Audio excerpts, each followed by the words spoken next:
What's up, family? Welcome back to Truthville, USA. I am Q. One of the things that we've admired the most about Donald Trump over the years is the fact that he is a fighter. That he has shown us that if you're going to go in, go guns blazing and fight like you mean it. And that's something that our side has missed out on for a very, very long time. So we admire it. We admire the fact that he's going after it. Donald Trump, now being that he is an underdog again, he seems to fight the best as an underdog. I mean, that 2016 campaign was absolutely masterful. Donald Trump is one that seems to struggle a little bit when he is the front runner. But when he is an underdog, boy, he sure knows how to make things exciting. So after these false charges and false convictions, Donald Trump has done what a lot of great legal minds have suggested, and something that I've talked about on this channel.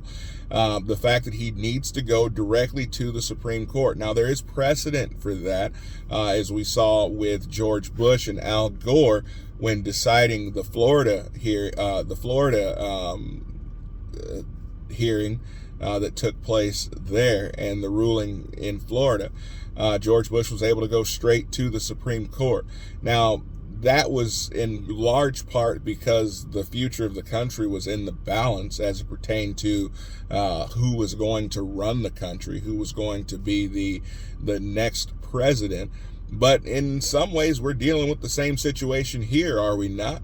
We are dealing with a situation by which one party is handcuffing the other party's candidate, and it's not working. So slightly less urgency here, I would argue, but the same result needed. We need to be dealt with quickly. So Donald Trump has made his petition directly to the Supreme Court to hear this case. They are still going through the proper appeals channels, understanding that the Supreme Court could say that they're not going to hear it. They could decide to not. But I'm curious what you guys think. I mean, obviously, the very best place, I believe, for Trump's case to be heard is in the Supreme Court. I believe that they will deal with him more fairly than others, and I believe that they will look at it from a legal standpoint. We're also dealing with a situation by which a prosecutor, and also, in addition to that prosecutor, a judge, were not qualified to hear this case because it was a federal elections case, we now know. So they never even had the jurisdiction to try it.